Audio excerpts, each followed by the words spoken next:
Howdy, folks. Product photography is hard to get right at the best of times, but when it comes to shooting beverages, well, that's a whole different ballgame. And we'll be pulling back the curtain and unveil the magic behind exactly that with one of the leading photographers in that genre right after this.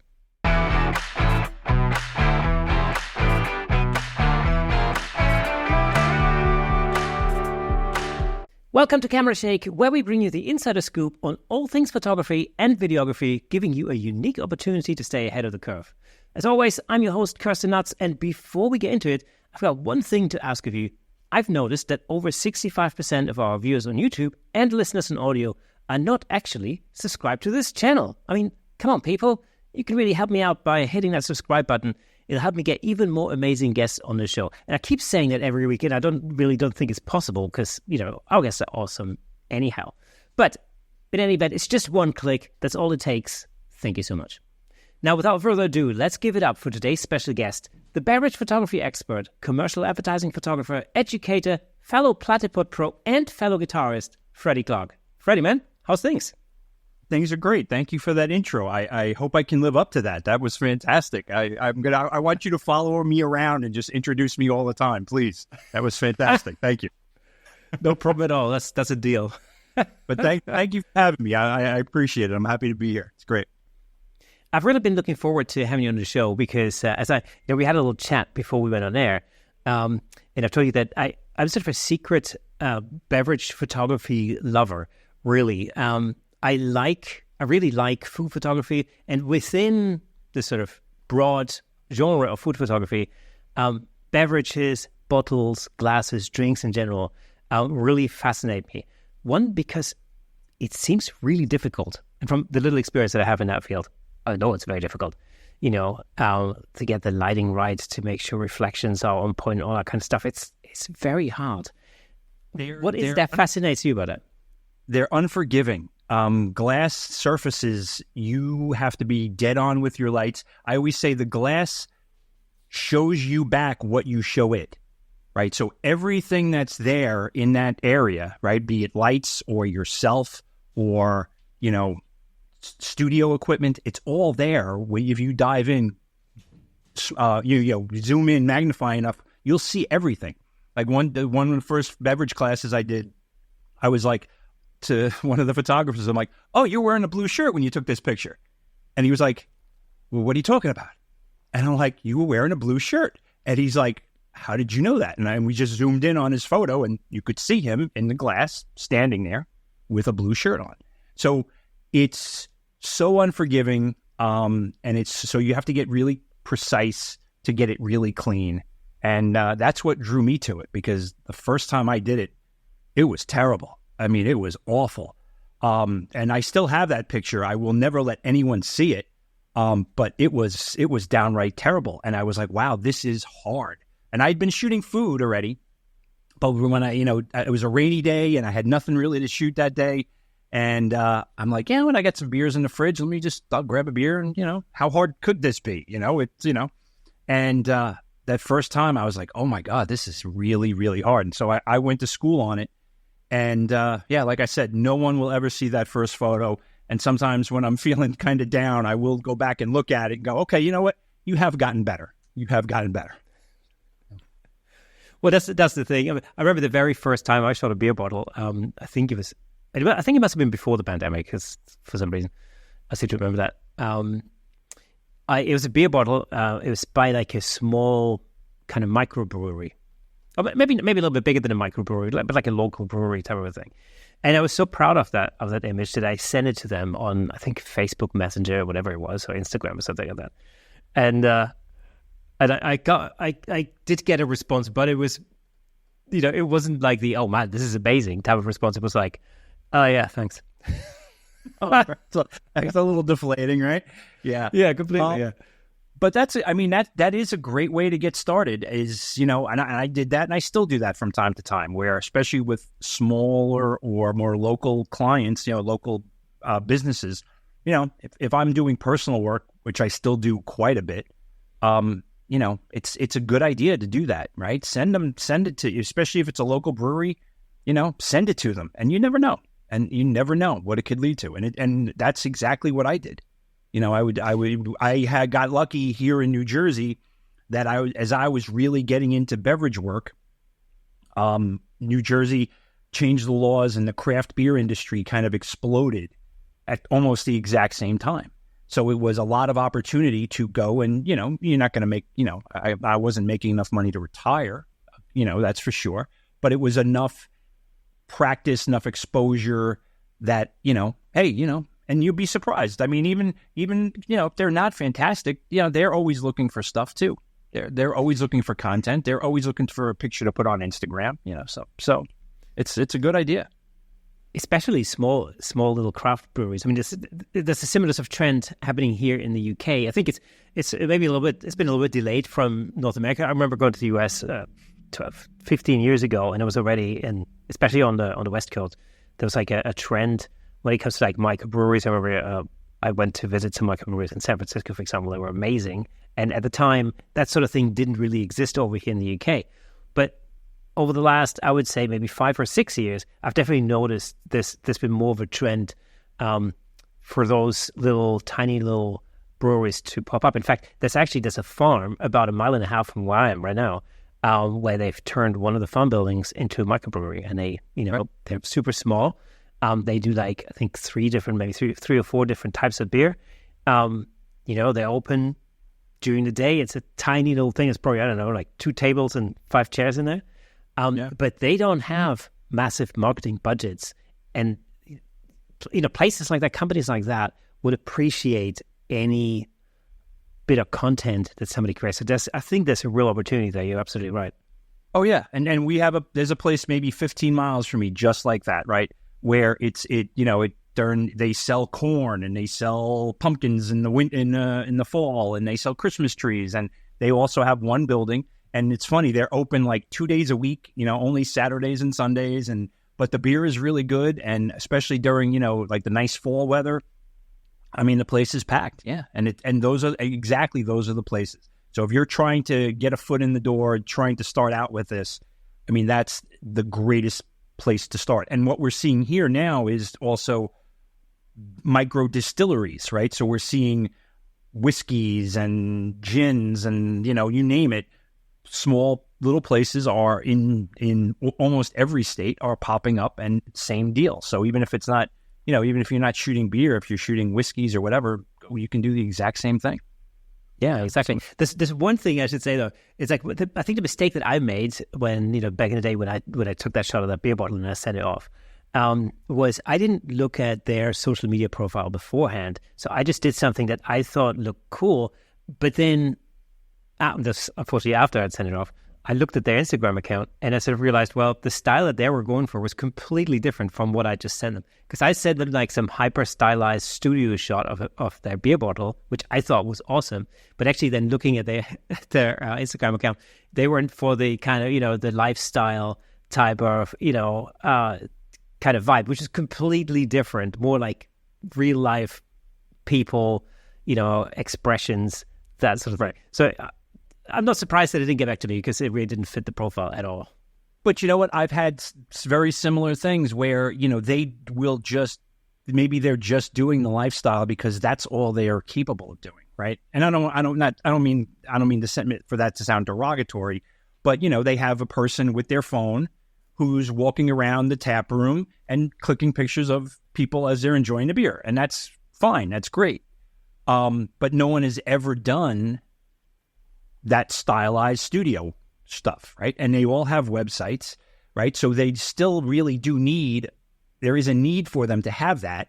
It may not be on their Instagram page, but probably on their website too. So, I mean, yes, with what you're saying, you know, look at their Instagram account, skate where they're going, but, you know, there's also can be opportunity especially if you get the opportunity to talk to them, you can kind of tell them what they may be missing and bring that in.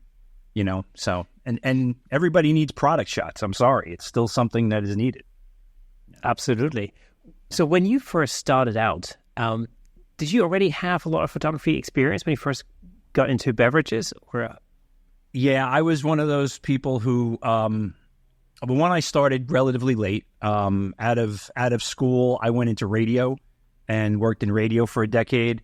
And then I wasn't really into photography until my daughter was on the way. And that was when I got my first camera and, looked at it, had no idea what it did, it was a box of voodoo, right? So, and then over time, I'm like, oh, well, I could figure this out. And little by little, I got, figured out how to make a decent shot of her and, document her life. And then I realized how much fun I was having with it.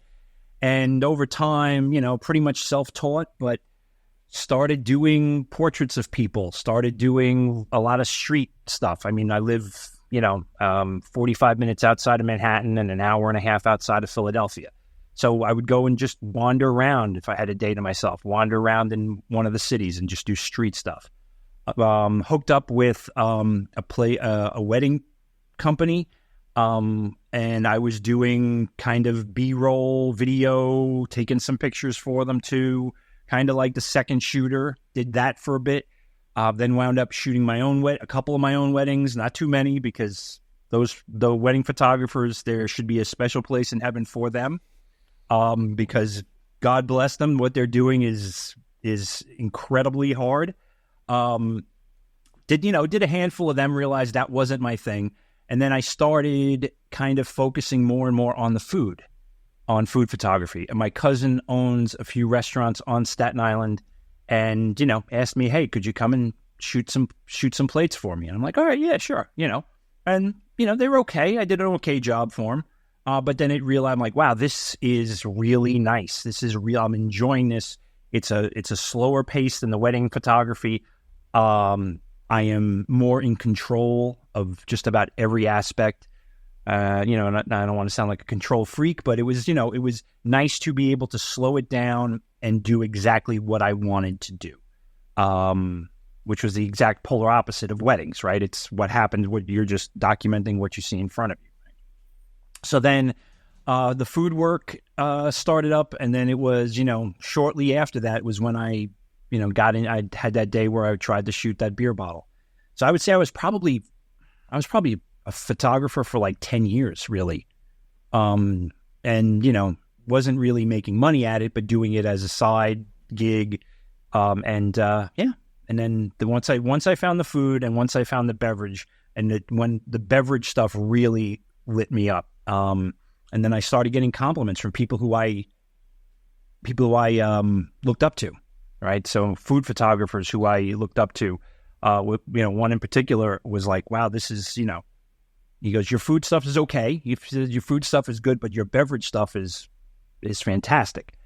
And then he's like, that's where you should really be focusing on, in his opinion. And it was, amazing food photographer, Andrew Scrivani. So, getting that from somebody of that level, he shot for the New York Times. He was, cookbooks, and, to hear that from somebody, I was like, wow, okay, then I guess there is something really there. So that's where I really started honing in. And then, the pandemic also gave me an opportunity to really slow down my process and really hone my skills, right? So, I had all this time to myself, and unlike a lot of other people, right, I had my subjects I didn't need to wear a mask around, right? There was no worrying about, catching COVID from a bottle of whiskey. So it gave me a really big opportunity to really slow things down and really think about each shot, reevaluate my entire workflow, reevaluate my style, and really just, shoot for a good solid year, right? And it was all personal, right? I only got a handful of jobs during that year, but it was a really good opportunity to just really hone in and really nail down what I'm doing. And actually, you're absolutely right. That's one of the things that people tend to forget now that we're past the pandemic, is that actually there were a lot of opportunities throughout the pandemic to do things like that. Well, all of a sudden you had time to get into stuff. I mean, I could say that before the pandemic, I was predominantly shooting people and events. So, headshots, corporate events, that sort of thing. But during the pandemic, of course, I couldn't do that. And I had to take on jobs that were more product-based, because that's what especially local companies needed. And I remember shooting tons of stuff, like from, soap bars to like whatever, I mean, just about anything. I did absolutely anything. Photo restorations, no problem. What you want me to do, like you have a shampoo bar and a conditioner bar that's white. So you want to shoot that on a white background? Absolutely no problem. And it was sort of it was one of these things, that it basically meant you had to step out of your comfort zone and learn new skills. And I've found that massively because I started shooting normal products, and then I also started shooting cars because that was the other thing that I could do without having to have people around. And again, both of those genres I didn't really have that much experience in beforehand, but I had to skill up. And it was relatively straightforward because of YouTube and the internet. It was relatively easy to find all that information. How did you first, like once you decided that beverage photography was the thing that you wanted to do, how did you learn about that particular subject? So I went out and I researched and looked for who was shooting photos that I liked, right? So I would look for whether it be on Instagram, like I would follow every beverage photographer I could find, right? And then as I was following more and looking at ads, right? Looking through magazines, looking through websites, and looking to try to find out who shot that, what agency shot that, what photographer shot that, and then try to backtrack to get to the photographer and find out more about them. And just kind of try to tear apart what they were doing. When I was learning photography and lighting, one of the instructors, I remember saying something about, you can always find out what's happening in a photo if you look at it hard enough, right? You can figure out where they lit it, right? You can figure out what the angles, how many lights, where they came from. And like portraits where you're looking at like catch lights, bottles and drinks have catch lights, like I said, they show you what you're seeing. They show you back what you're showing it. So there's a breadcrumb, right? There's a trail there that you can follow and kind of, mimic the work. So I found photographers who I really liked, and really respected their work, tried to go to school on them as much as I could, because there wasn't, I think when I looked up one book, I found one book on how to shoot beer. And the book was, I still have it over here, but it was like that thin. It was, and it was like, you could tell it was like, this guy did it on his own and published it through Amazon. And it had some good stuff in it, but there wasn't a lot of material. And there was not also, like what you're doing with your platypod videos, right? There were things out there, but it wasn't really very beverage specific, right? But finding the photographers and trying to disassemble their work really is how I got to learn and really dug in that way. And little by little, you find the little specks. You'll hear like, in some YouTube, oh yeah, this trick and this, people will let it out like we're letting it out piecemeal. So it was like, but how do you make the beer foam? Well, you can use salt. You can also use a bamboo chopstick, and it works probably better than the salt, and you could still drink the beer afterwards, right? So, you find these little tricks, I would compile like, a notebook if I would hear something or see something, the glycerin thing, and I did that with food too, right? To try to just, if I found any little tricks and tips along the way, write it down, and then eventually what would happen was I would then, those photographers who I admired and those tricks, I would try to then do a photo using it, right? Mimic their work, or try the trick out and see if it worked, and then try my own spin on it. So that was really how that's how it went down. There's always a lot of experimentation involved in that. I found it as well. I mean, I remember when I first learned about the glycerin and water mixture. It was like, I wanted to try that out, but I didn't know. I mean, I read that you mix glycerin with water, but it didn't have a recipe. I didn't know what the ratio was supposed to be. And so, so I had to experiment with that and, and figure out how to do it. And also the spray bottle makes a massive difference, So it was like, the biggest difference is the spray bottle. That's the most important part. Nobody ever talks about that. 50-50 glycerin water, mix it up. But I've gone through dozens of spray bottles. And now I found one, and, I treat it like, it's $1 million. It's got its own little box. The box goes on the shelf, because if anything ever happens to that spray bottle, I'm not sure I could find it again. Hey, let me just jump in real quick to tell you about the amazing sponsor of this episode, Platypod. Platypod offers innovative camera support systems designed to unleash your creativity. With their stable, versatile, and portable solutions, you can capture stunning shots like never before. And I'm not just saying that. As the host of the Camera Shake podcast, I can personally vouch for Platypod's incredible products. They've become an integral part of the show. In fact, I'm surrounded by various Platypod products holding up lights, cameras, microphones, and so on. It's really helped to transform the way I make the show and the way I shoot at home, in the studio, and on location.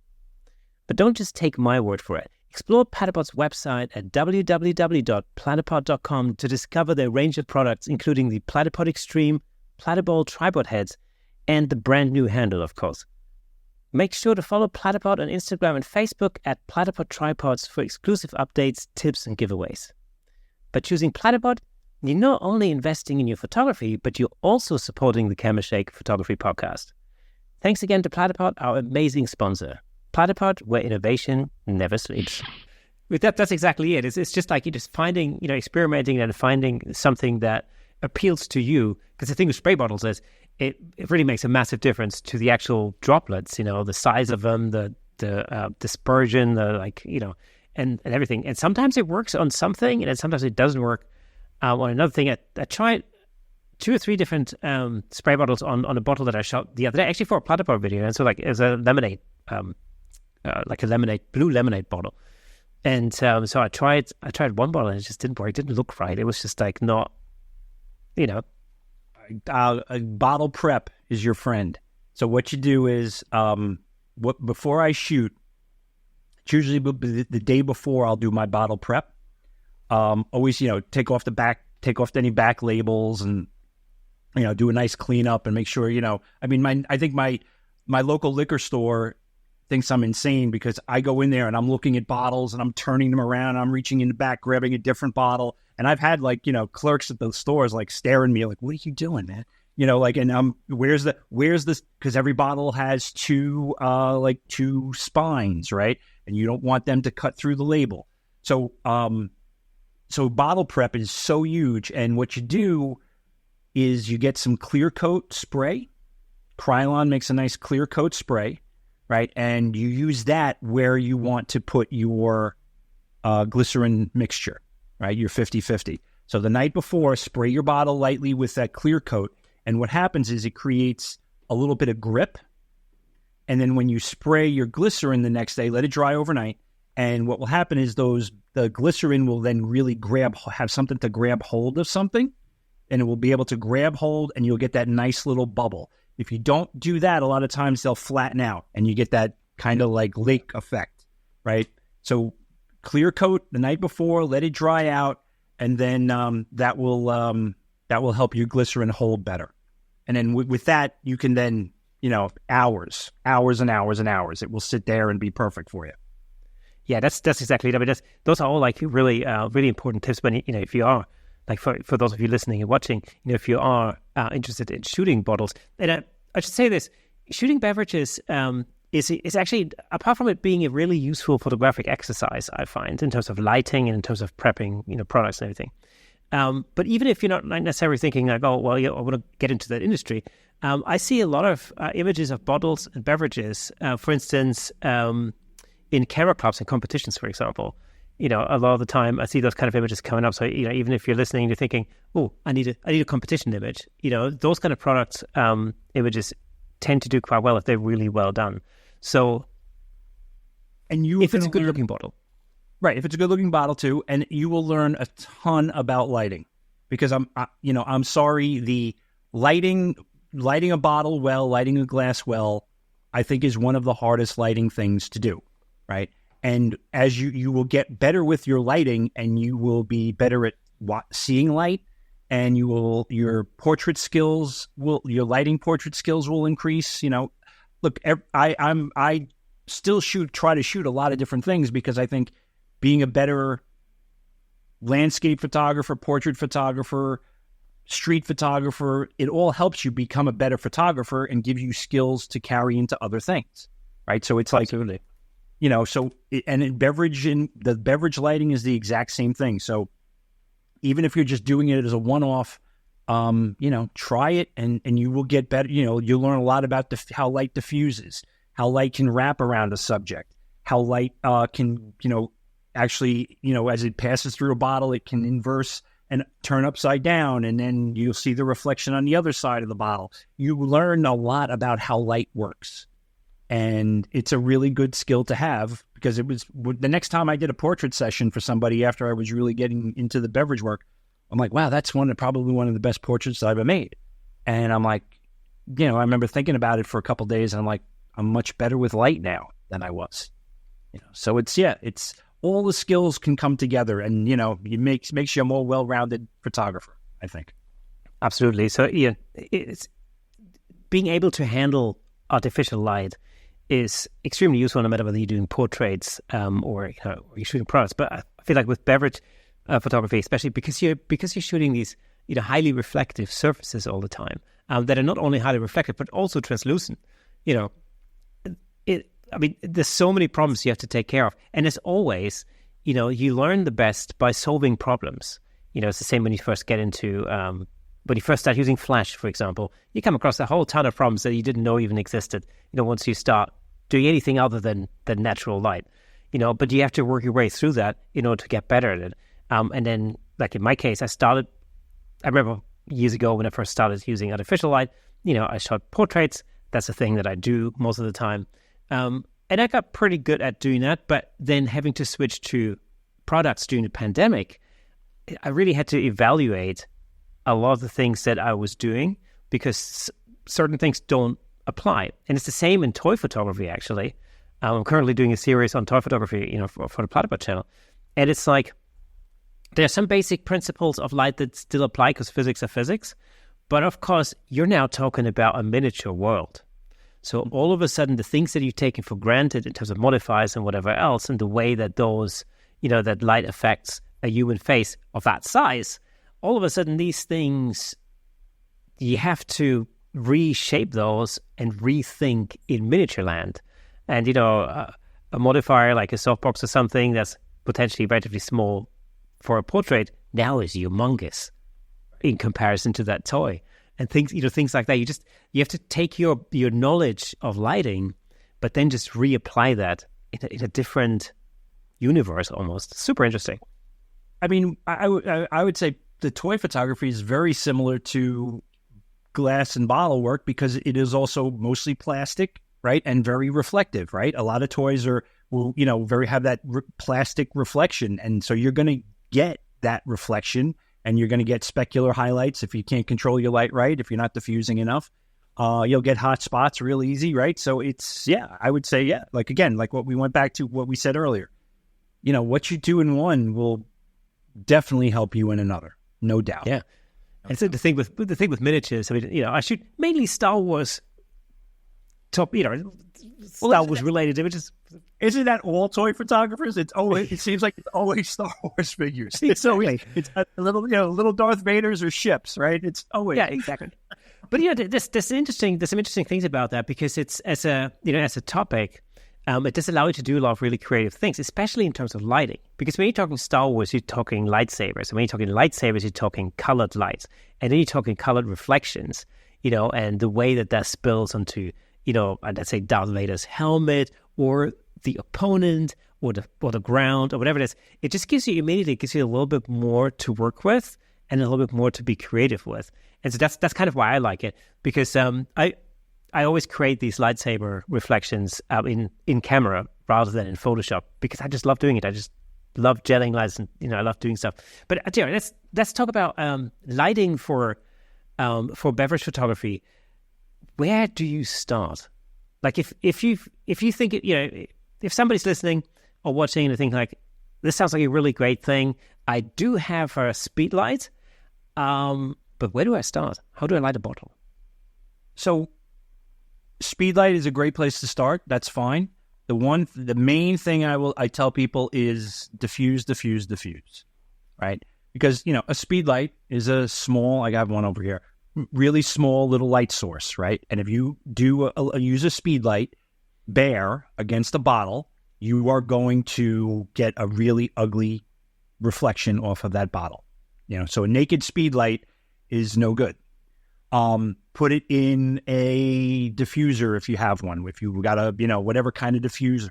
Put another roll of diffusion material between the light, the light, the modifier, and the bottle, and get that diffusion material. And it can be I've used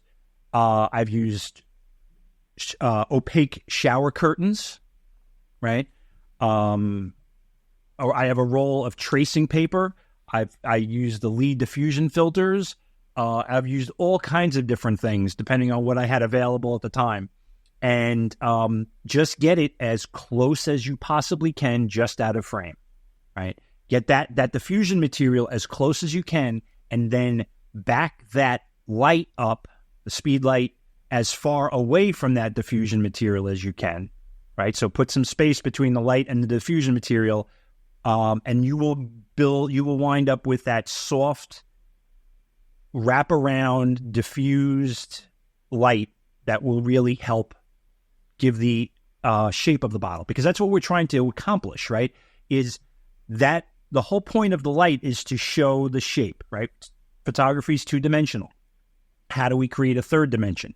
By using light and shadow, right? I think that's a Rick Salmonism, if I'm not mistaken, right? So you want to create that wraparound effect, show that it's a cylinder, right?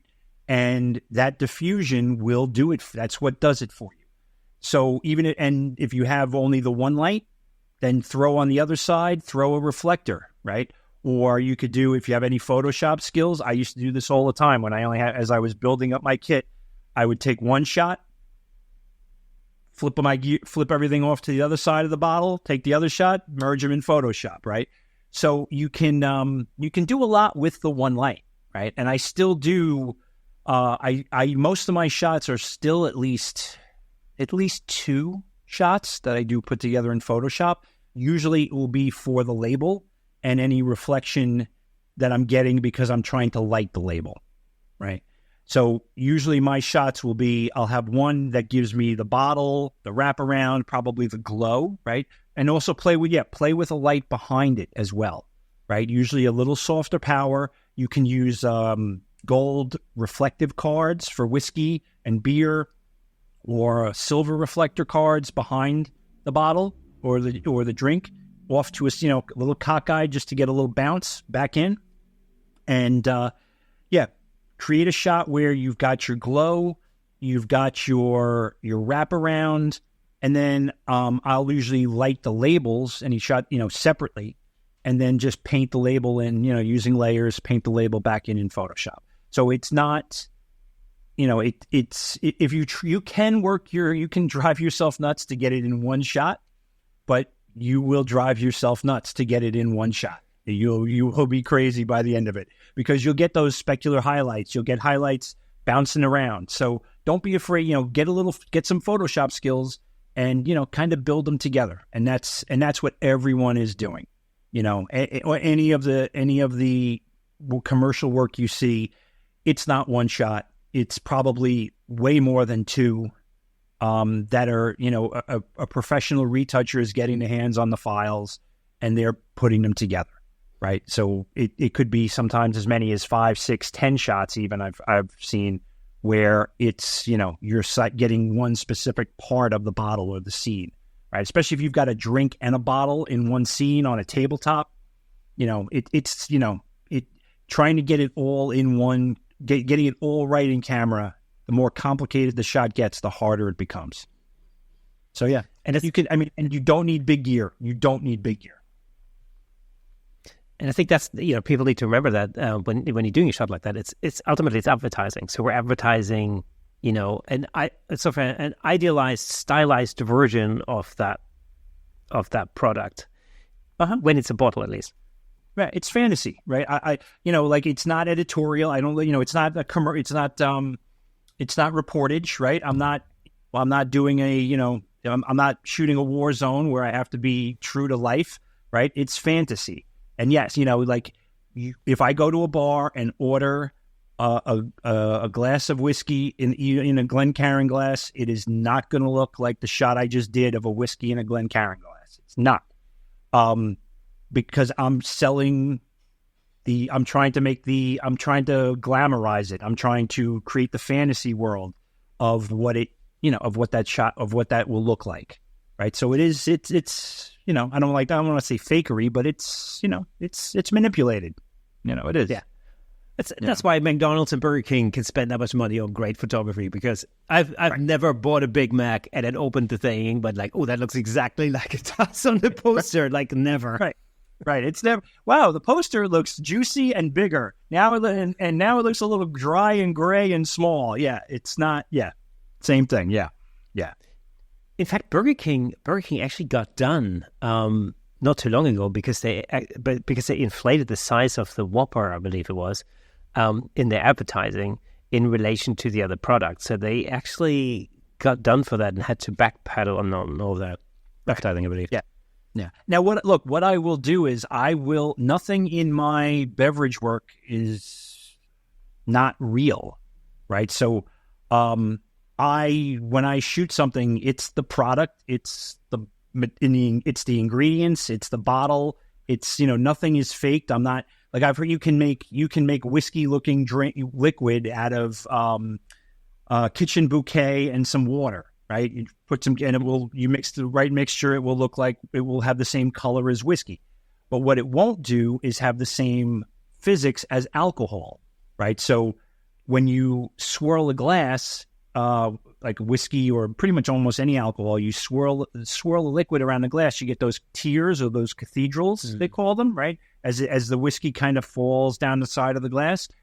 A water-based concoction won't do that, right? So you want to use the real product. So if I do a shoot, I'm like, listen, I need a really good-looking bottle to be the hero, preferably 2 or 3 just in case. And then I want a couple bottles that are going to be the pours, right? So it's, that I'm using, because I am going to use what I'm shooting. It's not, I'm not taking a turkey and basting it in motor oil, to make it look like it was cooked, right? I'm not doing that stuff. And it's kind of a joke, but I also say that everything I shoot, I could pick up and drink because I'm not altering it in any way. That's why I don't do salt in beer to make the head. I take a bamboo chopstick, and for some reason, the chemical in bamboo, whatever is in the bamboo, creates that it agitates the carbon enough to foam up the beer. So you drop it in, do a little twirl with the bamboo chopstick, pull it out. You'll see the head bloom. You'll see the carbonation kind of shoot up to the head. The head will bloom. And then click, there's your shot of a great beer head, right? And then I've always wondered how that works. I've always wondered how that works. Like, because, you see these, I grew up in Germany, like the home of beer, basically. And so, I have a thing. I mean, I have a thing for beer. Like I make a point when I go back to Germany, like to visit family, whatever, I will drink predominantly beer. And I'm saying that because I actually grew up in a wine region. But, beer is everywhere in Germany, but specifically where I grew up was, so there's a wine. The Neckar Valley is a wine region. But I make a point of drinking beer because I don't really get hold of that kind of beer over here in the UK typically. So to me, it's like a beer holiday, beer vacation. Well, it's weird because beer doesn't travel well, right? I mean, in all honesty, we were in Ireland. We were in Dublin 2 years ago. And over here, I'll have a Guinness once in a blue moon, and it's okay. I'll have a Guinness on, a couple, St. Patrick's Day. But man, you go to Dublin, it's different. Guinness is fantastic in Dublin, and I don't think it's because of marketing. It just tastes so much better there. And the same thing with German beers. You go to Germany and it's, wow, that tastes fantastic. You get a Beck's off the shelf here in America and it's like, okay, it's okay. It's not great because it traveled 4,000 miles, so. Yeah. That's exactly the conversation I always have with a friend of mine, Kathy from Ireland. But I see her every year at the photography show over here in the UK, and it's the same thing. She's like, I don't know. It's a tirade against the Guinness that's being served over here. Never serve like Guinness in England to an Irish person. It's a bad mistake. Yeah.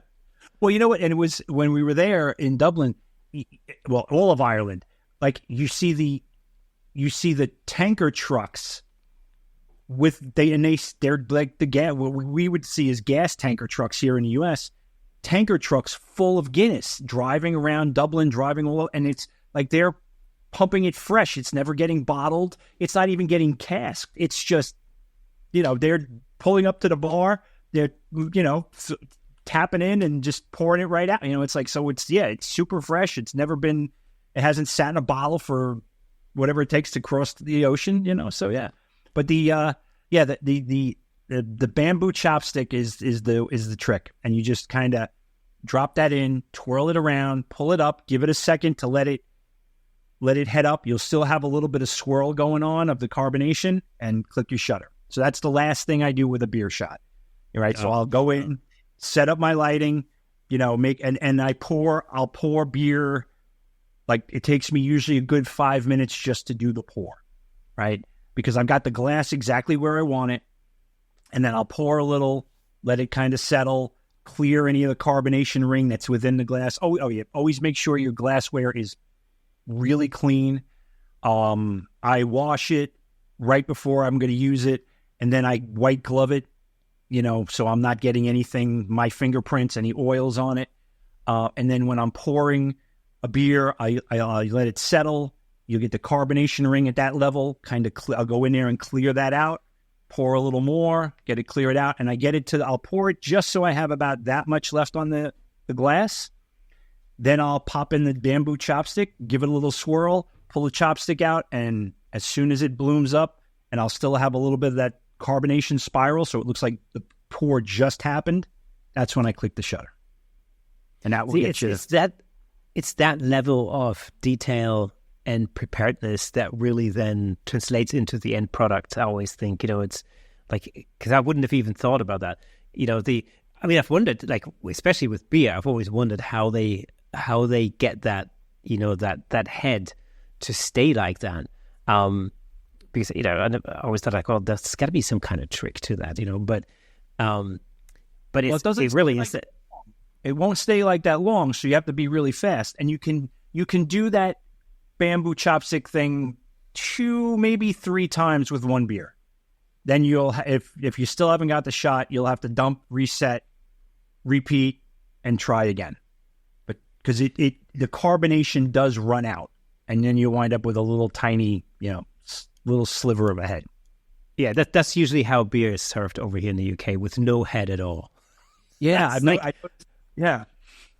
But actually, there used to be a thing like the pint glass, for instance, which is the traditional measure here, which is about, is it half a liter or quarter? Or maybe it's half a liter. But it's roughly about half a liter. Which would be, what would that be in gallons? Like an eighth of a gallon or something. Who knows? Right. Yeah. But so the pint glass is actually, that's the glass is a pint. And that's the traditional measure. And what they used to do in pubs over here is they used to have this, like, almost like this yardstick type of a thing, this ruler thing. They would fill up the glass, and then they would swipe the ruler across the top of the glass to get rid of any head. Because basically, if the glass wasn't full to the rim, then, you'd be shortchanging the punter, basically. So that was the thing. So I think that's where that comes from, the, like, no head type of thing. Well, don't I think I have a few Guinness glasses where there's actually it's a measurement, like it's an actual measurement, and they put it on the glass itself because that was a problem. People were, shortchanging people with smaller glasses. So it became a weights and measures thing over there, right? Where you had, glasses need to be proved that they were a pint. Yeah, exactly. It's one of these really funny cultural things. It's interesting because, obviously, Germans love beer, the Brits love beer. But it's this thing, like in Germany, if you served somebody a glass of beer without a head, people get really flippin' upset. That'd be a Barbara brewing there, right there. But likewise over here, huge, big, giant heads, right? Yeah. I mean, yeah. But over here in the UK, like if you do serve somebody a beer with a head, then you might end up in trouble. So it's just bizarre. That's how that works. So I mean, that's the cultures, right? I mean, and the nice thing is you have so many different drinks in each culture, right? And different types of alcohol and different, like I know it's whiskey is whiskey, but Scotch is a very different thing than bourbon. The taste profiles are, they're the same basic ingredients, but the taste profiles become very different, right? Yeah. I mean, I was lucky that I had the opportunity to do a whiskey tasting with Steve Brazel last summer, and it was it really was an education. I have to say, it was an absolute education. I've drank whiskey before. I don't know anything about. I'm not like literate when it comes to whiskey, right? But the way he did it was super interesting. Because he always had he had 3 shot glasses. He would pour 3 different types of whiskey, and I would pick my favorite one out of those 3. Then we'd keep that one, and then he would pick 2 new bottles and refill the other 2 glasses, and we would carry on like that. And by the end of it, I would have crystallized out my favorite whiskey there was, right? And it was, but I don't know, I wasn't able to think very clearly by the end of it, but it was fun. Yeah. So in January, so Steve and I are putting together a workshop where we're going to do, the whole idea is music, culture, and food and beverage. And we're going to do the Bourbon Trail next spring of 25. And we went out there in January to the Bourbon Trail. We met, because Steve's West Coast, I'm East Coast. We met in Knoxville, in Louisville rather. And we did 3-4 days of Bourbon Trail tasting with Steve. And I don't consider myself a newbie, but compared to him, I knew nothing about bourbon.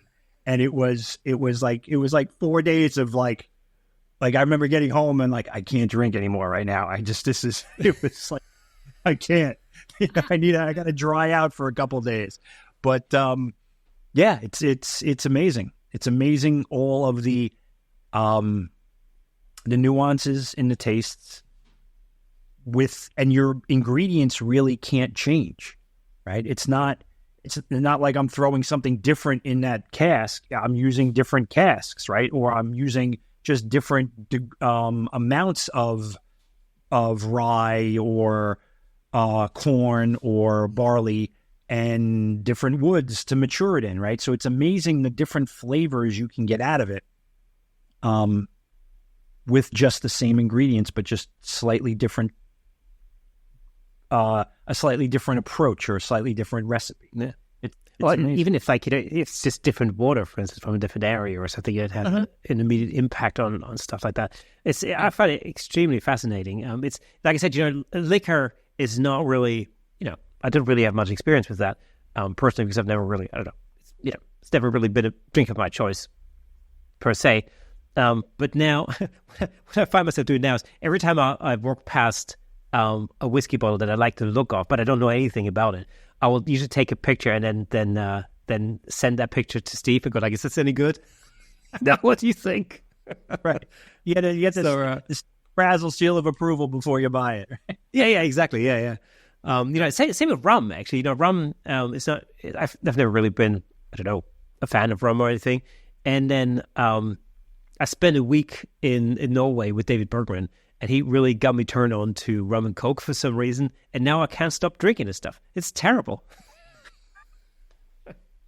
Well, it's amazing. So what I like to do is, especially when with drinks, when I'm going to shoot a mixed drink, is I like to find out about it, right? So it's not just the visual components. I like to know, why are they using these ingredients? Who made it? Where did it come from? And I have a book, an encyclopedia level book about cocktail, right? So let's get it this way. Here we go. Spirits and cocktails. Let me go full screen. on There you go. The Oxford Companion to Spirits and Cocktails. So I will go through this book and, all right, so the Belvedere, where was it developed? What goes into it? What's the tradition of it? What glass should it be in, right? So, that's important too, is the glassware, right? So especially if you're going to do drinks that are cultural or regional, not everything gets dumped in an on the rocks glass, right? Sometimes you need a coupe. You may need, like a mint julep, you serve that in a glass, in a glass, and in Kentucky, people will murder you. It's supposed to be in the frozen tin, right? It's got to be in one of those, a mint julep glass. So all those things are important, especially when you're, if you're pitching a distillery and pitching a cocktail that they make or are known for, or a bar, you put it in the wrong glass, you garnish it wrong, you're missing the mark. So it also becomes a nice, little diversion in that, okay, not only what do I need to go into this drink, what do I need to garnish it with? What glass do I need? And then, where did it come from, right? And the first one I remember I got into was the Sazerac, which is a cocktail out of New Orleans, mostly based on rye. And, went down to where was it invented? Who invented it? There's lots of different theories, and what makes a true New Orleans Sazerac, and what rye should you really use? And so it becomes like this whole thing of, if you were to go to someone's food culture, right, and do something glaringly wrong, right, in my mind, that becomes a little offensive to the culture, right? Yeah. Same idea, I think, with drinks and cocktails, because every culture has their, and every region has their, where you grew up was wine based, right? I'm sure people there can pick out a Riesling from their region versus a Riesling from California in a heartbeat, right? Yeah, that's absolutely huge. Both in wine and beer, in Germany in particular, wine.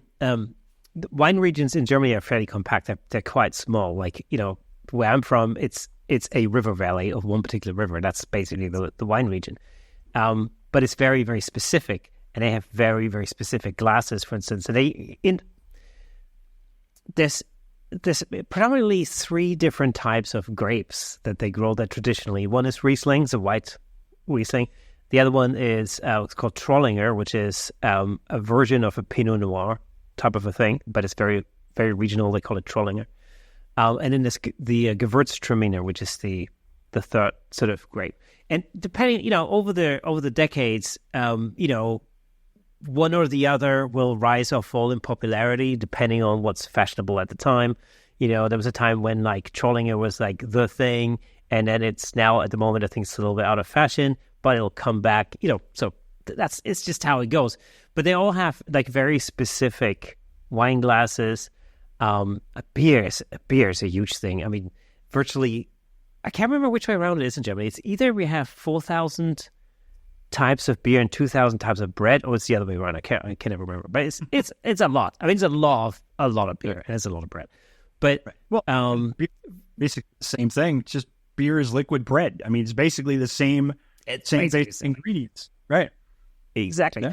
But a lot of beers have their own very specific, very unique glasses, and you can't, if you serve that beer in a different glass, you're literally, you should be excommunicated or something like that. It's like the Kölsch glass, for instance, is a very narrow, straight glass that doesn't look anything like a beer glass, at all. But that's traditionally how they served. They're very small. I think they're 0.2 or something. Like it's like they're tiny. But what they do is when you go to a bar in Cologne, in the Cologne region, which is where the Kölsch is from, then what happens is the waiter carries this tray with lots of holes in them, and each hole holds a Kölsch glass, and they just walk around, and they basically once you've ordered a Kölsch, basically they keep giving you new glasses. When they walk around, they see that you've emptied your glass, they'll put a new glass in front of you, and then they put a tick, like a little pen mark on your coaster. And then the end of the night, you basically go to the bar and they check how many ticks you've had, and then that's what you pay. That's what you pay. So that only happens in that town. I mean, it's just Right. It's bizarre. Yeah. I mean, so, like in the States, you can run a tab, but they got your credit card to do it, right? It's not. Yeah. Right. Yeah. Yeah, that's traditionally how it works in Cologne. And then of course you got all these other like wheat beers, like Weizen beer, for example. They have very specific glasses. Oh my god, if anybody like serves you Weizen beer and that's something that's not a Weizen glass, it's murder, man. Oh yeah. You mean off camera you can't see it, but right over here I've got a rack of glassware. I mean a rack of it's still off camera, don't worry about it. But it's a rack of glassware and my wife laughs at me because we'll get packages, fragile at the door, and she'll just be like, more glasses. I'm like, yeah, I'm shooting a different drink and I need they need the glass. And yeah. So, I've got pint glasses. I've got IPA glasses. I've got, Guinness glasses. I've got Pilsner glasses. You got them all. You got them all. Because the glass itself, just like the bottle, becomes a prop in the image. And then, actually, in fact, talking about props, you were talking about getting into the history of that particular drink and knowing where it comes from and what the background is, and does that then inform any other choices in terms of props that you make in order to create the image? Oh yeah, and I've done things where you want to try, like any photograph, you want to try to tell a story, right? Sometimes, because it is commercial work, you may be really tight up close to a drink or a bottle. But if you can, how you prop it can be very, very important, right? If I put if I put a IPA in a Irish bar, it kind of looks out of place, right? If I create a scene, or if I put like, I did a shot with scotches and I'll put I put an Irish hat there on the table, and I'm sorry, a Scottish hat there on the table. And, so you definitely want to tell a story, right? And how you prop it is how you get there, right? Because we're not really, even most beverage photography, the lifestyle stuff is very prevalent now. But if you look, you're not really telling the story with people because you're not showing you got hands and half of bodies, right? You're not showing an entire person, but the propping is very important. Like right now, I joke around on Instagram. For some reason, it's very vogue. Every shot now is from overhead, hard lit from the back with either a fern or a reflection of a fern, a shadow of a fern. And I'm like, who's drinking with all these ferns? Like, why is that such a thing right now? Because it can be, and it will be any kind of drink, right? So even if it's rum, rum, you think island, put it on a beach scene, put it, yeah. And you think pirates, that's pirate, right? Yeah. Put a skull and crossbones somewhere around, or, picture of Jack Sparrow or so, but try to tell the story and make the story appropriate.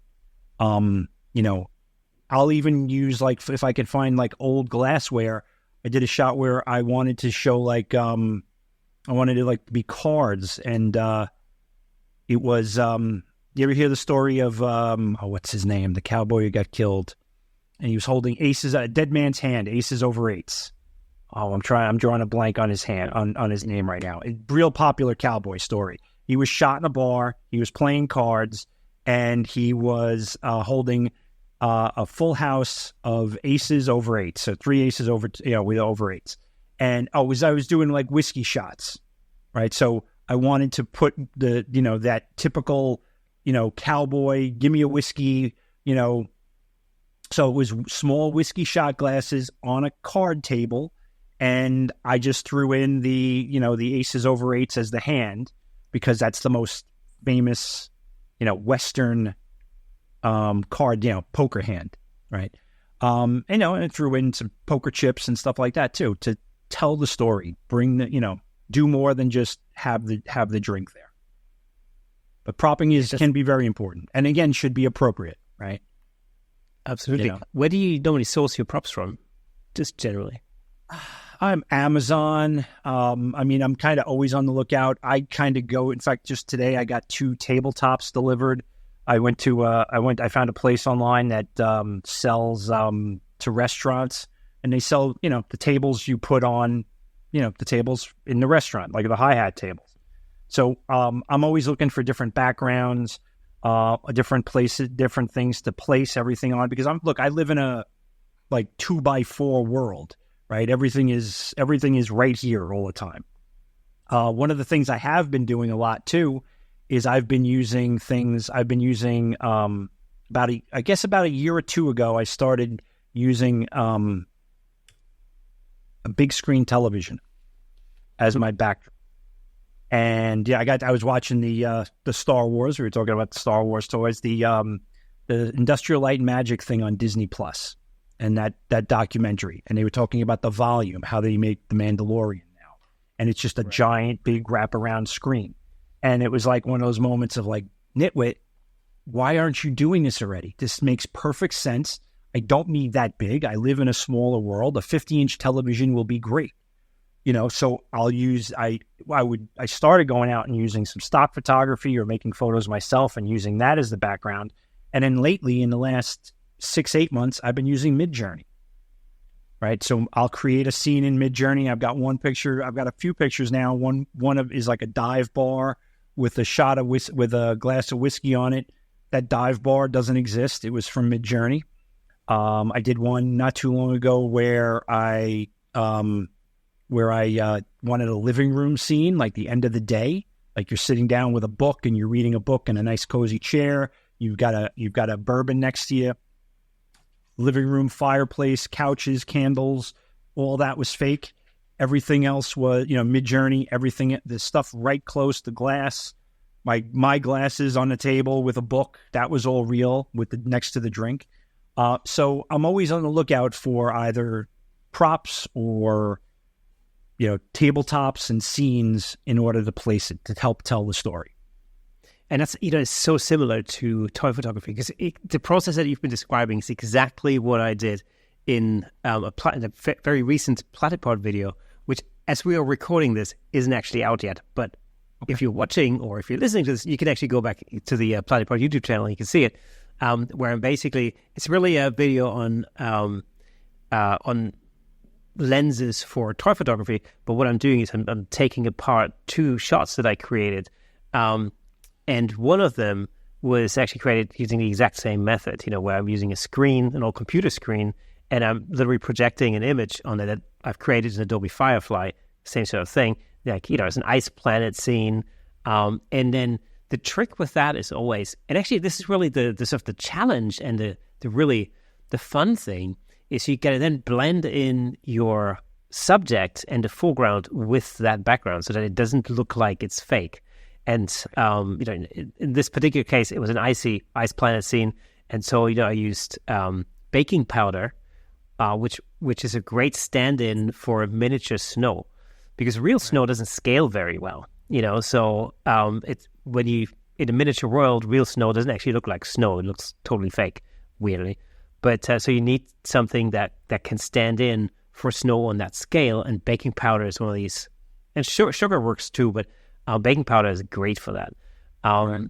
And, and so it's like blending in the foreground with the background. So it looks, you can make it believable that all of that's actually in the same scene. So I love that method. It just opens up so much potential for creativity.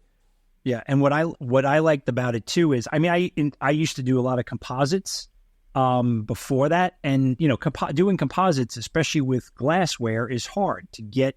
What is it going to look? What's that background going to look like coming through the glassware? And if you don't show it, then it looks jarringly wrong. Where the TV and you get that, you can get it will come through the glassware. It looks like it's in place, especially with, clear bottles or not bottles that aren't completely opaque. Right. So, and it also, if you set it up right, you can even get some of those colors will come off of that TV and come around it and influence the scene, which is like real life, right? The glassware is going to, if there's a fireplace in the background, that glassware is going to have more of that orangey feel to it, right? And it just helps. So it makes it so much easier than it was in post, where you had to kind of paint all that in and Photoshop all that in. It makes it, it kind of is almost, it's real, but it's not, but it's almost real, Yeah. But physically, it is real. I mean, because the physics are all accurate. The way that the light falls and reflects, and the color it has.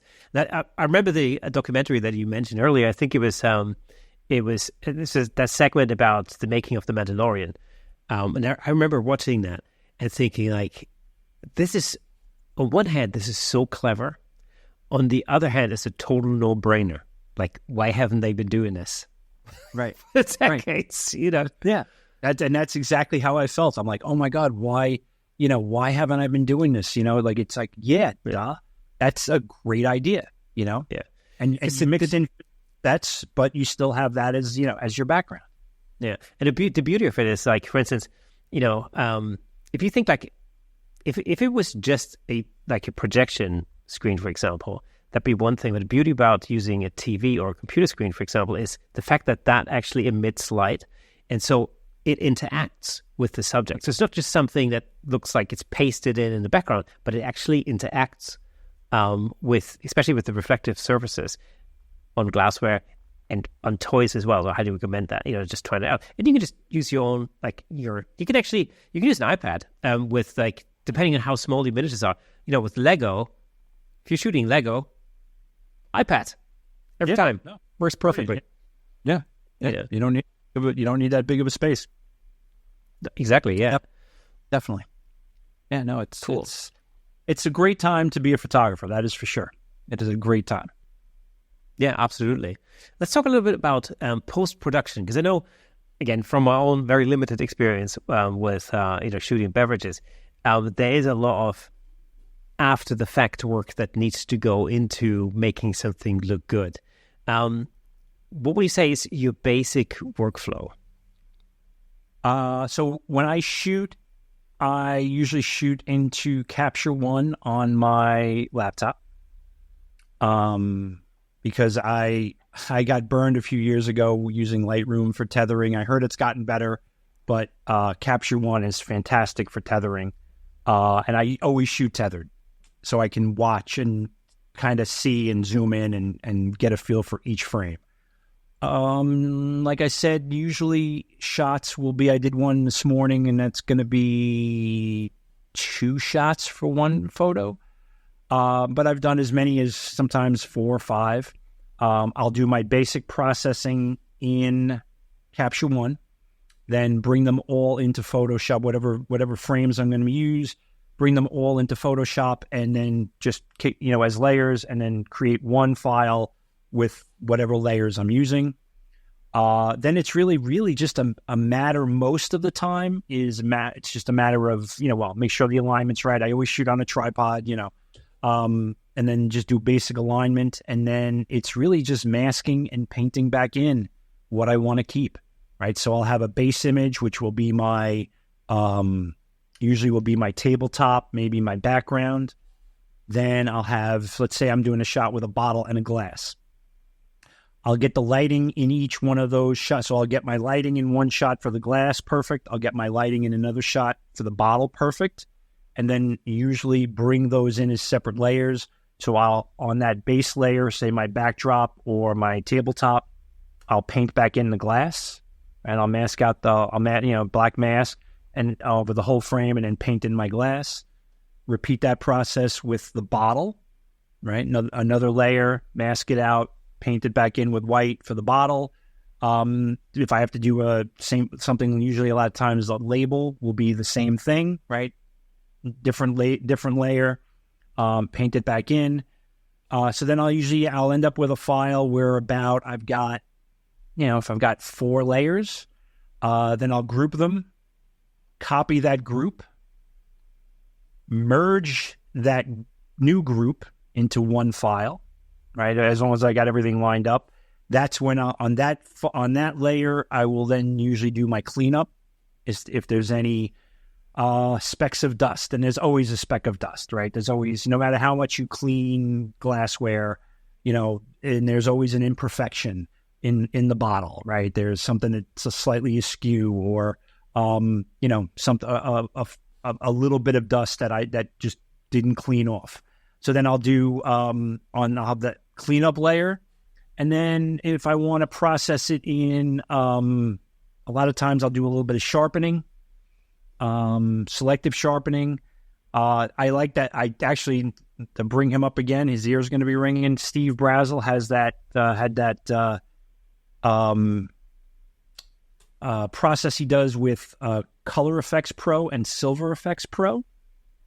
He had done, I think he did it on Behind the Shot, where he'll create a layer in Silver Effects Pro and Color Effects Pro tonal contrast, I think it is, and then a luminosity mask on the black and white, and then just kind of dial in the opacity on the tonal contrast, and then that does a really nice job of sharpening. Look up Steve's process.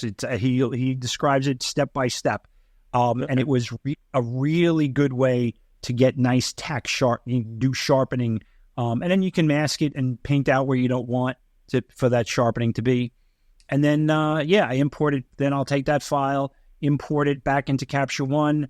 I still do use Lightroom as my catalog, right? And I think Lightroom is really still very good for, portfolio sharing on the iPad and stuff like that. So then one of them, I export back into I'll export the one finished frame into Lightroom, and then that becomes kind of my portfolio. And from there, I'll, export for the web, export for print, or export to send off to a client.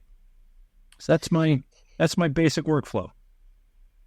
So the thing about Lightroom and tethering is it's I feel your pain on that, because it's never been perfect. It's never been as smooth and pain-free as it is with Capture One.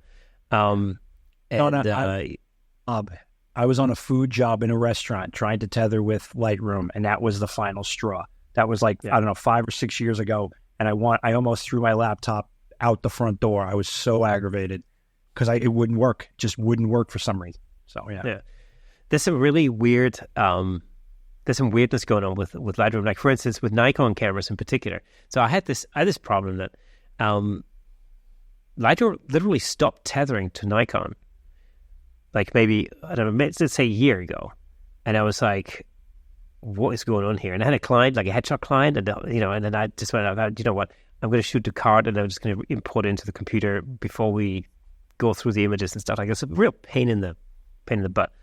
And then they came out with an update. Then it worked.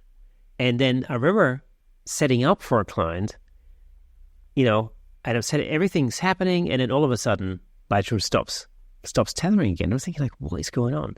So I did a little bit of research, and it turns out that with Nikon cameras, if your memory card is not completely empty, it just doesn't want to tether. So the minute you basically clear out your memory card, it works. So now I just know that every time I have to tether, I need to make sure that my memory card is completely empty, and then it works without a hitch. It's just weird. Like, why? Yeah. Why did you have sense. Right. Why is that a thing? Right. Yeah. It's really odd. Yes. And I mean, in Capture One now, and especially in the last few years, they do have more options for sharing. We did a shot for a bakery company during pandemic, and with Capture One, I mean, they were able to look at every image at the exact as I'm clicking, as I'm shooting. So Capture One is worth it especially if you're going to be doing any kind of commercial work at all. I think where tethering is important, and especially if you need to have a client looking over your shoulder. They can it's all real time. They have a URL. They just click and they can see everything as you're doing it. So it just makes life easier. It's the same with like direct sharing to iPad, for example. If you have an art director or something on the shoot and they just want to look at the images as they come through, you can give them an iPad and it just transmits directly to the iPad, and and it's there are a number of features that are amazing. I think most of the time at home, I usually tether to Lightroom just simply because it then keeps it in that kind of infrastructure, where I just flip back, and because then when it's in there and I'm editing, I'm constantly bouncing back and forth between Lightroom and Photoshop. Mainly because I really dislike the raw editor in Photoshop in comparison to, because it's the exact same engine as in Lightroom, but the way it's set out visually doesn't agree with my weird perception of how it should look. I don't know. It's like one of these weird quirks. So I like editing in Lightroom, especially with the latest sort of AI driven masking functions and stuff. There's some really clever stuff happening in Lightroom. No doubt. And what they're doing with AI in Lightroom and Photoshop is amazing. And yeah, it's pretty wild. It's pretty wild. Yeah, it's crazy. It's crazy in so many different things. Like, for instance, just coming back to talk photography for a second. I'm sure this applies to beverage photography in the same way. But like just getting rid of things, in the image has become so. I mean, it was good before, but now it's like, well, okay, that's a whole different level. It's way better than it was, and easier than it ever was. Right. Yeah. So it's like it used to, if you wanted to get rid of something, you were looking at probably a good hour of painting in, or, now it's like circle it, hit generate, boom, it's gone, the table greens match up perfectly. I mean, it's wild. I remember when the first one I did with Photoshop when it was the beta, this would have been maybe, a year ago. Yeah. I did a shot. It was a shot of like a wooden tabletop, and I think it was a beer, and I had some space, and I was just like, you know what? I was just messing around. I just circled the spot and put in and typed the prompt was bowl of pretzels. Bang, bowl of pretzel, and you couldn't, and it looked fantastic, right? So yeah, I mean, it's wild what it can do. It is really wild. I just remember actually when you're talking about the beta version. I remember that when that first came out. I actually I shot another beer bottle. I just remember that. I shot a beer bottle as part of an album cover, and it was an album for this jazz trio, and I can't remember what the title of the album was, but it was somehow related to beer. So they wanted they wanted a beer bottle as their central character. And so I shot a torso shot of the drummer in a suit. It's like in motion, and the suit was like flying, and the tie was flying, and like he sort of held the beer bottle in his hand. But you couldn't see the face. That was kind of the one shot. And then the back of the album was just a wooden tabletop with the beer bottle on there, and then you get the song title sort of on there. And I remember shooting that. And then I thought, like, I just have a little play around with the generative AI in that beta version, and I just literally just lassoed the beer bottle and just typed in something like whiskey bottle, and it came up with 3 different versions of slightly alien-looking whiskey bottles. Yeah, but they looked photoreal.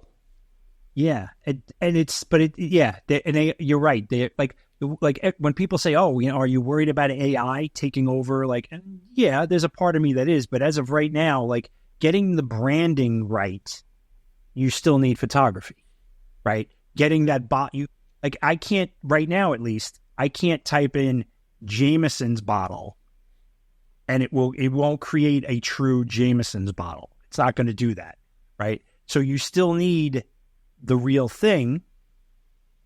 And then you can use AI to build around it, no doubt. Because to your point, yeah, I've tried that too. Different and they look they look like they're from Mars. If you let the AI create you a bottle, it looks like something out of Star Trek.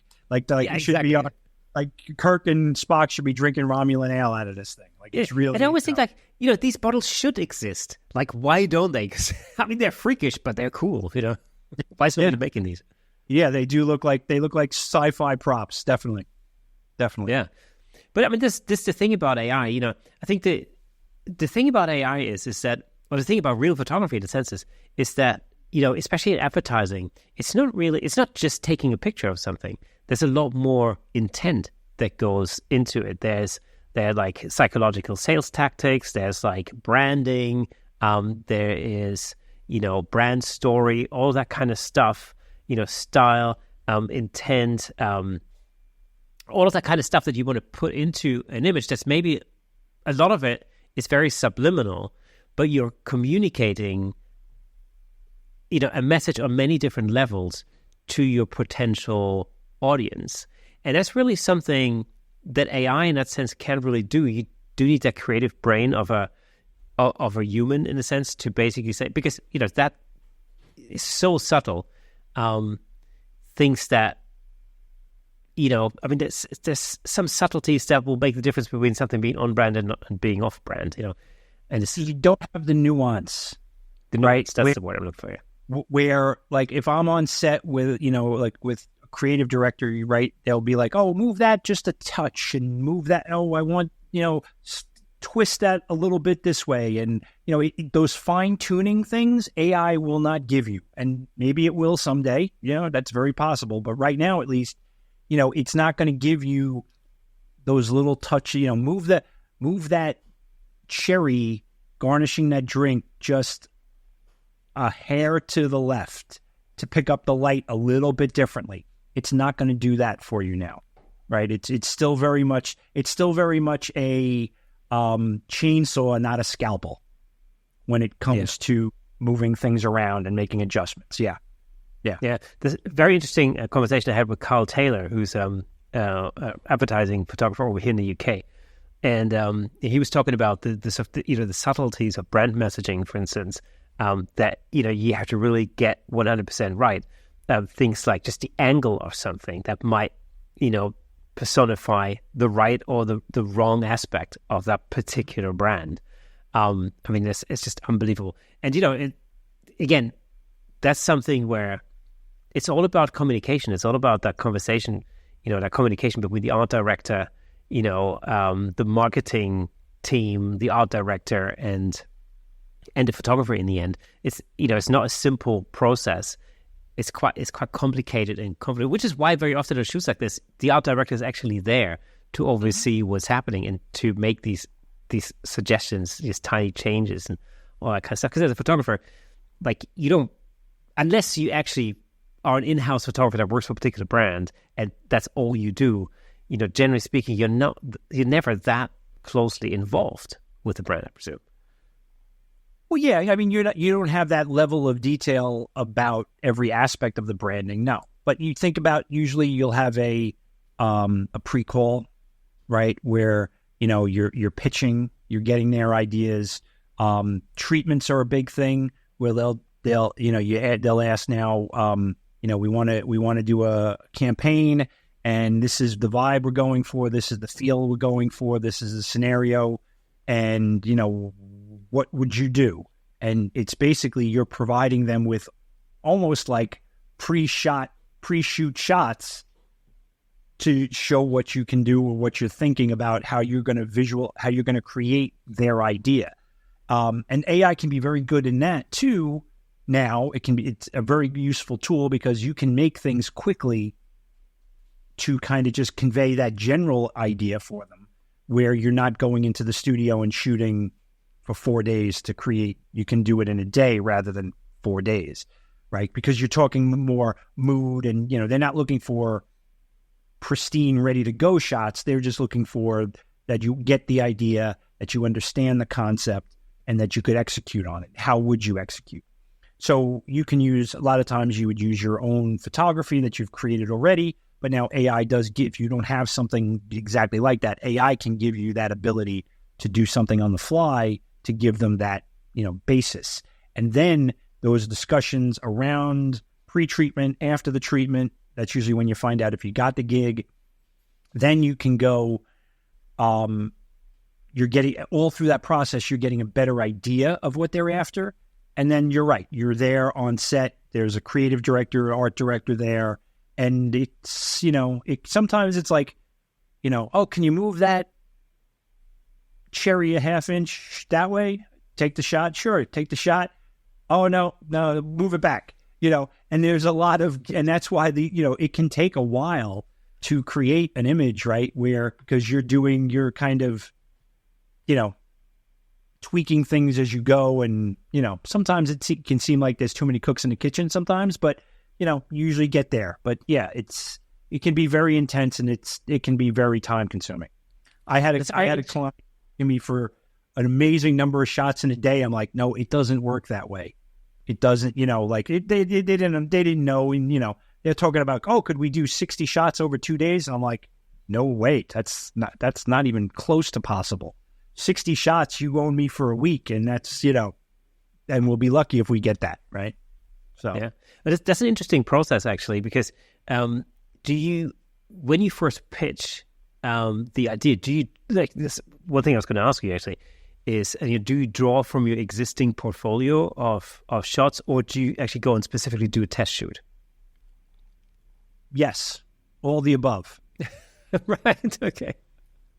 Yeah, I mean, if you've got something that you can use, yeah, great. And hopefully it's, hopefully it's something that's in your wheelhouse, in your style, right? To begin with, because like I know I have a very specific. I'm not usually the light and airy on the beach, right?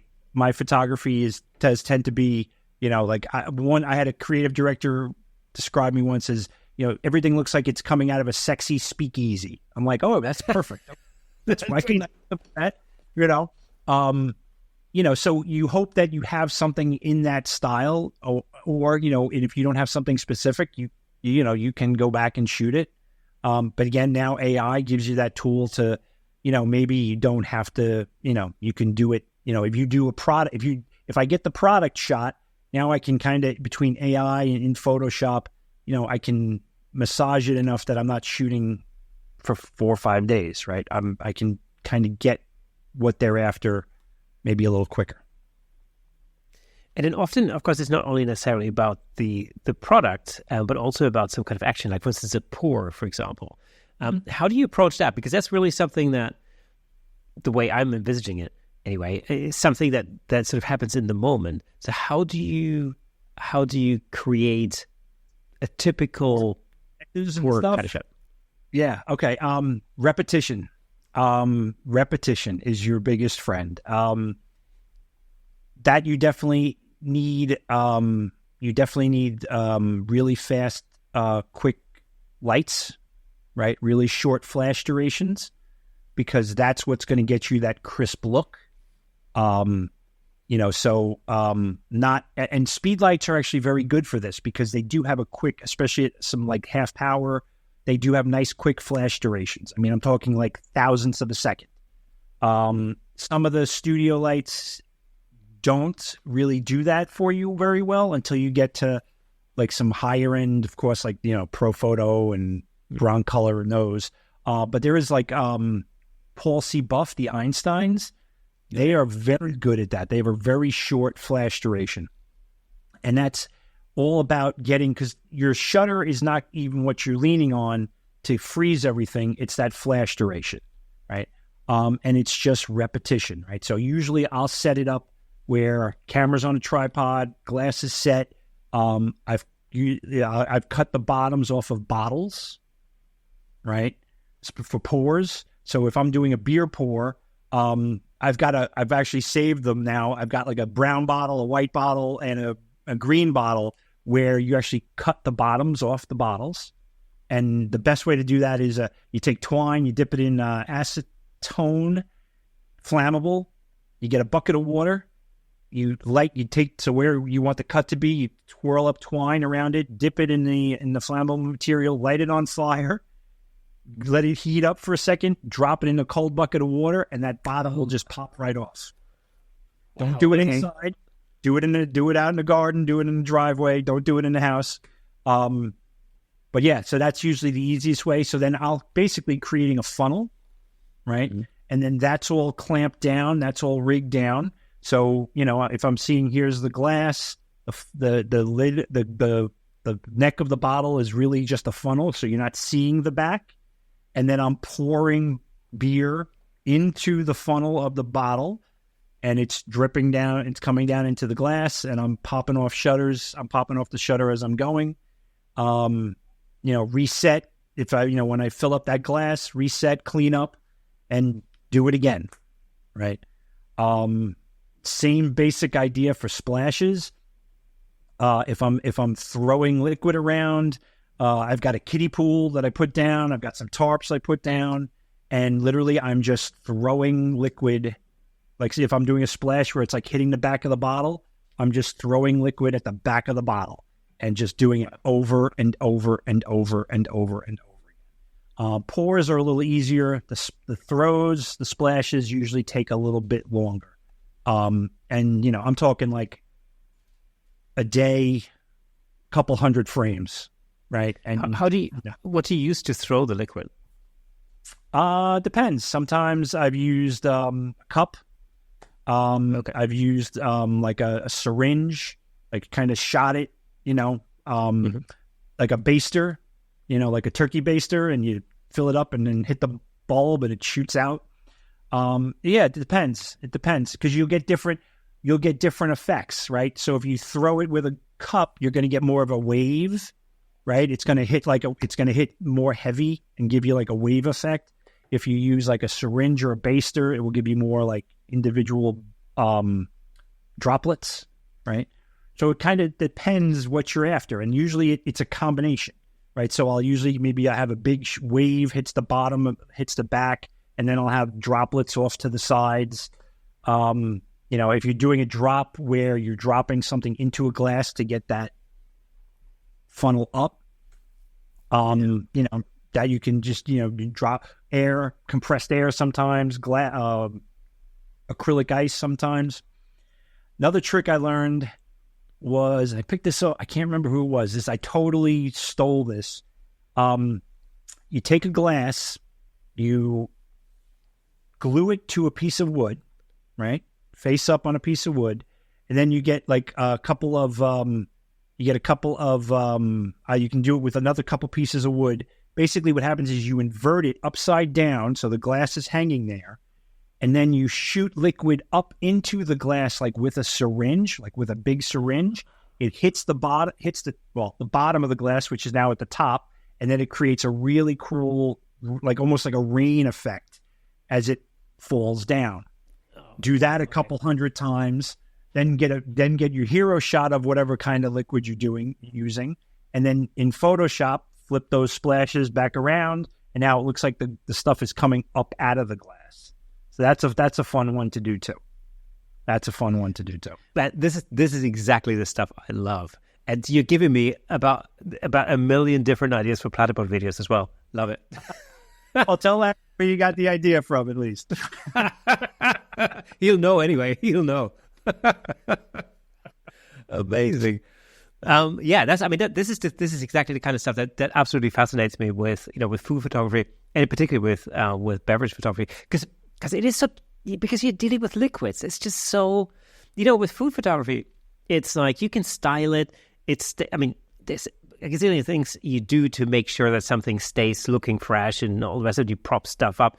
All of that's like, it's sort of tangible. But liquids are like a bastard, really, because you just, they're so uncontrollable, unpredictable, and, it's absolutely fascinating.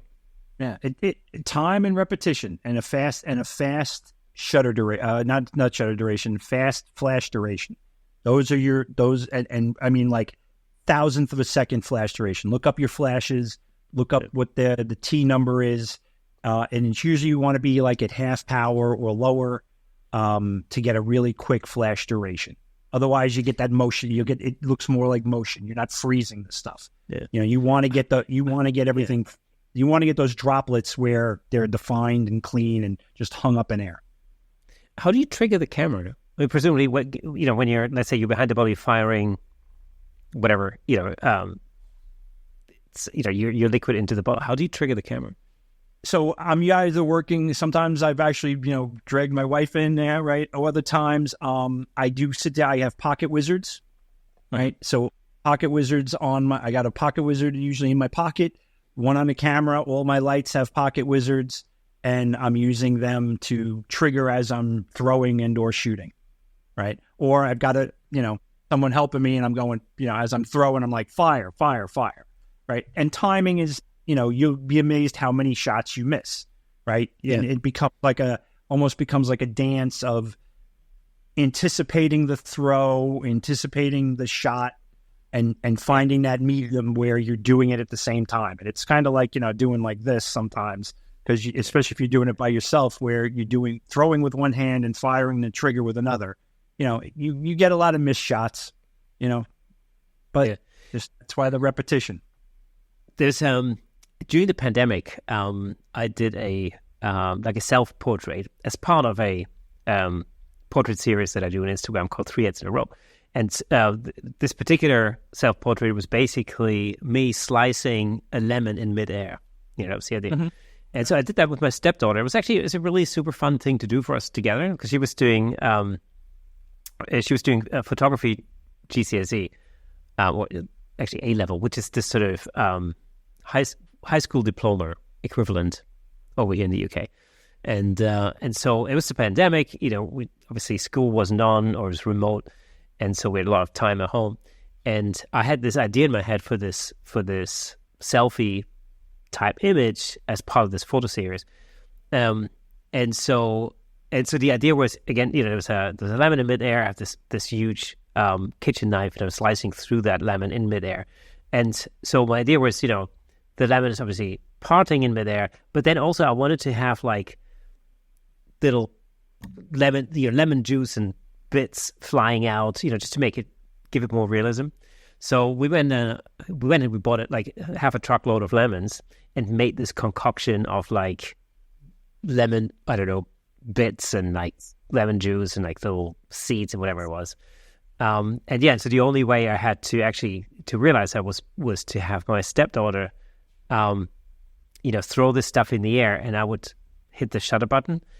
And the really interesting thing about that was he really had to actually get a hang of, how this liquid behaves in the air. Like it would look different on the way up than it would on the way down. So timing your shutter was super important, because it just wouldn't look real. It had to kind of fly in the direction that it would naturally fly. Although the whole thing was a composite, right. It sort of had to look real. That would, there's a certain degree of realism that he had to achieve really with this. And it was all about timing. And it took us about half an hour, I think, to really figure out, in terms of aerodynamics or whatever, as to how that liquid would behave in the air. And then at that point, then it became easier, right? And then it was just basically, just rinse and repeat. And then by the end of it, I just threw it on the Photoshop, and I picked out the bits that I liked the look of, and then I composited it together, and that's the end result. But boy, that was a mission. Physics is physics. You can't fake physics. Yeah. Yeah. Whether it's light or liquids, it's all, and we know, we'll know intuitively how it would act, right? When it's not right. You'd see that. And the viewer may not even realize, but there'll be something where you're like, oh, that just looks a little off, right? If you're not getting it right. Yeah. Exactly. That's the thing. When you look at something, you can't really put your finger on it, but it just looks off. There's this, there's a term for this. I can't remember what it is now, but it's this thing like where intuitively we know something's not quite right about this. So it took a while. One of the things that I love, because I do a lot of composites, but one of the things I do a lot is when I shoot different objects, I try and shoot them in situ, so that the light, the way that they're lit, is actually as realistic as it would be. Like the lighting is, they're lit realistically because they're actually in that space. They're just not in that space at the same time as other things, and it's that really, I always feel the highest degree of realism that I can achieve is when I shoot things in situ. When I shoot things separately on separate occasions, it's a damn sight harder to make that look real. Oh yeah, because if you're not using, because again, liquids, even lemon juice, is going to be they're going to be translucent. They're going to let light through. You're going to see the background, and yeah, I know exactly. I mean, even just you can set up, even if the power is a little bit different for some reason on one of your background lights. You try to put them together in Photoshop, and it's like, oh, I totally blew this, right? So it's everything is. It doesn't have to be the same time, but keep that scenario situation as close to the same through every one of the composite pieces you're going to do. Yeah. So if for anybody listening and watching, if people are thinking like, oh, this is a great thing to get into, what would your advice be? What would be your top tip for somebody who is thinking about getting into shooting beverages? Just practice. Just do it. Go out to your local store and buy whatever beverage you want. Doesn't have to be alcohol. I mean, we've been talking about beer and whiskeys and stuff. It can be pop, soda. Just keep shooting and keep practicing and compare yourself to what you're seeing in advertising on billboards. Find good photographers who you can follow, and just practice, and it will come.